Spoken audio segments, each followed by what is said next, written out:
लोग हल्ला हंगामा करने लग जाए, कुछ अभ्यर्थी शोर करने लग जाए, उस पर कोई आंदोलन हो जाए, तब जाके सरकार मजबूर होती है कि चलो उस भर्ती को रद्द कर देते हैं जिसका पेपर लीक हो गया था।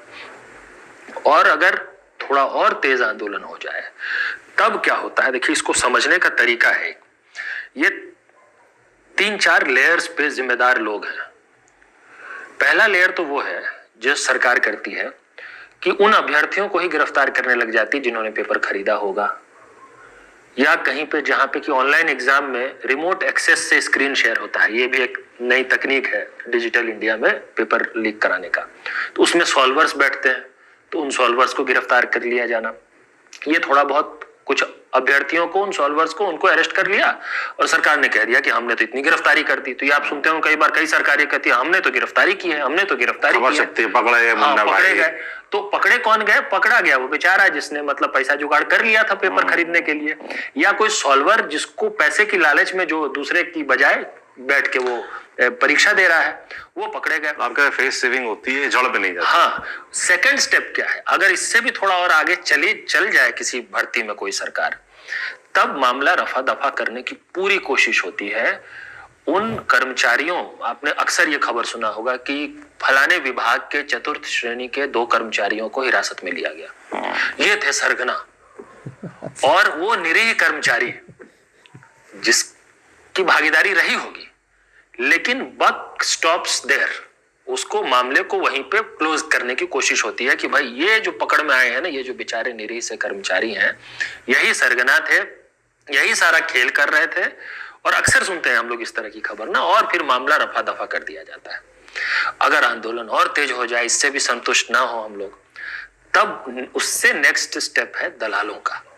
ये इनसे थोड़े पावरफुल लोग हैं, इन कर्मचारियों से, और जब बात वहां तक पहुंचती है तब इनके हाथ पांव फूलने लगते हैं, क्योंकि वो जो दलाल हैं, जो एक मायने में मास्टरमाइंड जैसे हैं लेकिन मास्टरमाइंड नहीं है, वो मास्टरमाइंड इसलिए है क्योंकि उनको किसी का आशीर्वाद प्राप्त है, उन पर किसी की सरपरस्ती है, कोई जो सत्ता में है उसकी शह है उसके ऊपर, इसलिए वो ये काम कर रहा है। उसको एक्सेस है कई अधिकारियों के पास, कई ऑफिसेज में, वो सिस्टम को समझता है, नेताजी को समझता है, सब कुछ समझता है, और वो जो पूरा खेल करके जो भी काला धन जुटा रहा है, वो राजनीति में ही लग रहा है घूम फिर के।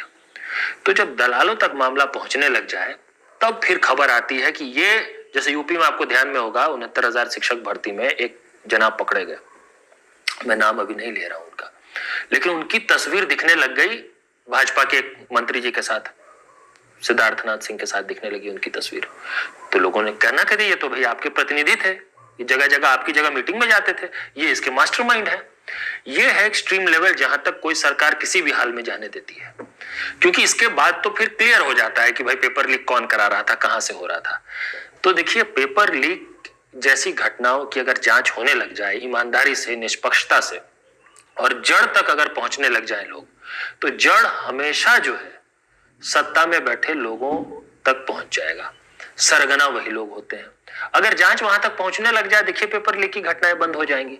ये 2-4 को गिरफ्तार कर लिया, किसी चतुर्थ श्रेणी के कर्मचारी को पकड़ लिया, इतना भी जल्दी नहीं होता है, जनरली ये भी नहीं होता है, लेकिन इतना भर होने से हम संतुष्ट हो जाते हैं कि सरकार ने कुछ कार्रवाई की, एक्शन किया। असल में ये तो लिपापोती होती है।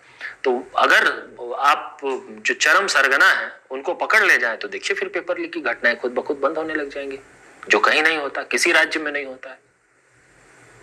तो कुल मिला के आप कह रहे हैं कि पेपर लीक नहीं रुकने वाला, चलता रहेगा। पेपर लीक रुकेगा सिर्फ राजनीतिक इच्छा शक्ति से।